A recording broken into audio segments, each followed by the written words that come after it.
Here are 10 things I'm doing at 40 to avoid dying at 60. Hey, it's Mitch, Cover Fitness. We help busy parents drop that belly fat, live longer, healthier lives. Number one is not abolishing cardio.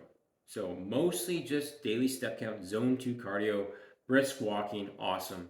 However, once a week, I'm dedicated to like max heart rate, VO2 max. I don't know if you've heard of this, but the higher your number on VO2 max, the more likely you're going to live a longer life without limitations. So I play rec hockey. You can do it on a assault bike, a sprint bike, like low impact on a recumbent bike where you're going as hard as you can, 15, 30 seconds.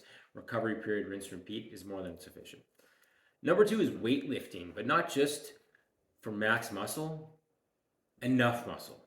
Because there, again, is strong ties between your level of muscle mass and your longevity, right? So the stronger you are, the harder your grip is, the more muscle you have on your frame as you get older, the more likely you're going to avoid those typical pitfalls, falling and breaking a hip, etc. Part three is tracking your blood work, like a full blood panel, at least once a year, where you're looking at blood sugar, cholesterol, inflammatory markers, vitamin levels, hormone levels, heart health kind of stuff. Your doctor should know what to test for.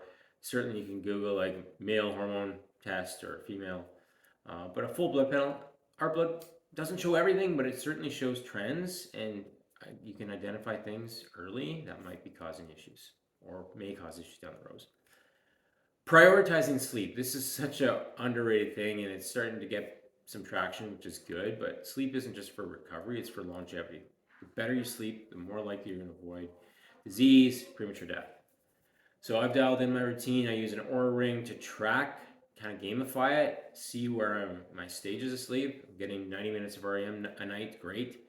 90 minutes of deep sleep, good. I feel rested. Obviously, that's what matters most. Number five, halfway there, daily mobility work. So not necessarily yoga, it could be, but like dynamic stretching, they call it, where you're using your hips, full body flow, limbering up your knees, certainly your shoulder joint, all those things that tend to get a bit achy with old age at 40.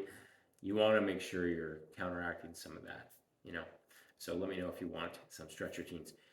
Next up is that daily walking of 8 to 10,000 steps daily. So underrated, restorative, stress reliever, helps you manage your weight, certainly, brain health, good for heart health. Enough said. Next up is the perfect diet I found is the flexible one with the caveat, the 80-20 rule. 80% of the time, you are eating nutritious foods, whole foods, things you know are healthy for you. 20% of the time, our life is built around social engagements, the odd alcoholic beverage, the odd Krispy Kreme donut. That can fit if your overall numbers are where they need to be. So if you want a calculator to set up your calorie targets, call it the CAP, calories and protein, there's a link in the description, or you can go to mitchcover.com/calculator.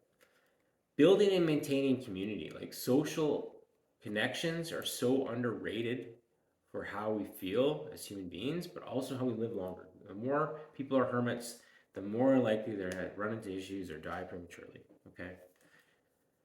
Number 9 is dental hygiene. And this is pretty interesting stuff. Like your gum health is correlated to your heart health, and it's an early warning sign that there's something going on underneath the surface. So prioritizing brushing, flossing, going to the dentist regularly.